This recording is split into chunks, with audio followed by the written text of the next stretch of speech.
Sawadee krap. Hello and welcome to a Singaporean in Chiang Mai. We continue on the journey of me sharing my experience in building a house from scratch. My apologies for an almost 3 months hiatus. The reason for this gap is just too many to list it out here, so we will leave it as is. As a layman with no house construction experience, I have to rely on my contractor. However, while my contractor and his workers know how to build a house, it is getting clear to me that they cannot understand why we as Singaporeans want certain things and certain design. They only know how a Thai would want it and they just assume. Or rather, to them, that is the way. Any other option do not even enter their minds. Anyway, let's go back to the rework that we talked about last session. My front balcony walk-up was too narrow.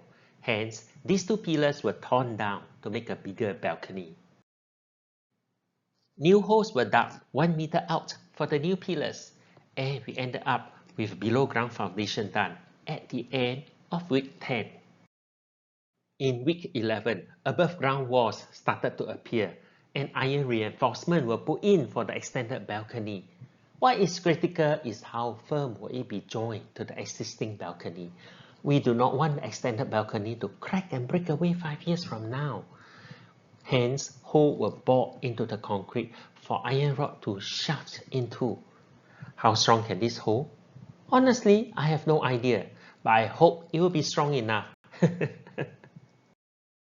After this, wooden boards were placed around the wall and concrete poured in, and this is the final result. A 3 meter deep balcony with 2 meter space at the side for me to walk up the steps. After taking into account the pillars, the actual width for the steps is 1.8 meters.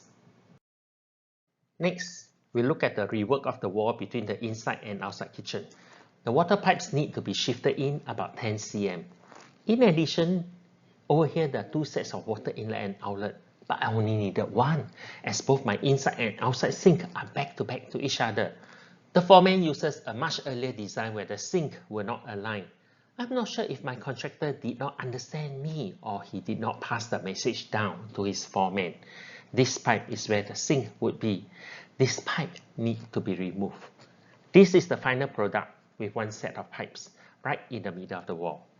The wall came out quite fast, and so did the upper half of the wall. The problem is the alignment of the window. My cooking hob and sink are on both sides of the wall. Hence, the location of this window opening is of utmost importance. Once again, this information was not passed down. This drawing that I painfully drew and gave my contractor was never used. Eventually, I have to go on site and in front of the foreman show exactly how wide I want this part of the wall to be, and also how wide the other part of the wall has to be. With that came the patchwork, and sadly so, this wall won't be that strong. By this time, I was controlling very hard not to lose my cool. Every minute I murmured to myself, Chai Yan Yan, Chai Yan Yan. Now come the title of this module, Double Rework.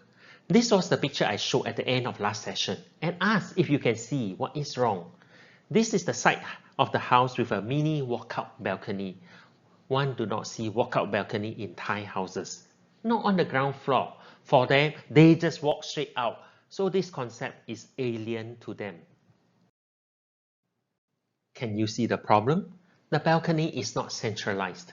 The door is aligned to the right side. I caught this early, so I told the contractor to correct it quickly. But when I went back a few days later, this is what I saw. It is now shifted to the left side.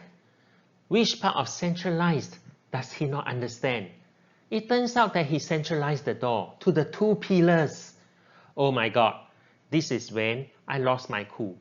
I told him that after finishing up the wall surface and painting it, nobody can see the pillars. Who cares about the pillars?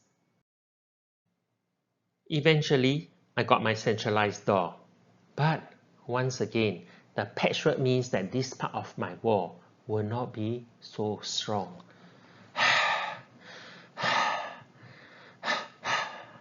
I am adjusting my expectation daily. Before I end, let's cover something positive. See this wooden frame with a shallow stall behind. It is located at the back where my outside kitchen is. It is a very shallow and broad room. This is where I will be putting my solar inverter and battery.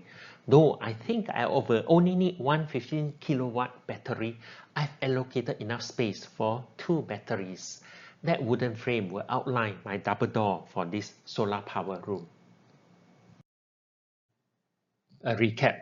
The below ground foundation of the house was done in the first 4 weeks, followed by the above ground framework. Then there was a major slowdown for 2 weeks. And in week 10 to 12, they put in the rework, raised the wall up all the way to the ceiling, and lined cement around the wall edges for the doors and windows. After 3 months, we begin to feel that the slowdown is getting unhealthy. In the next week, I will share with you how we have to be creative to keep the house construction going. And in addition, the building of our roof. What I insisted to keep the house cool. Till then, this is Kyle. See you in the next session. Jagan Sischana. I am glad you watched till the end. If you enjoyed this video, please give me a thumbs up. It will help me tailor my future videos better. Do subscribe to my channel to keep updated. It is called Singaporean in CM. Have a nice day.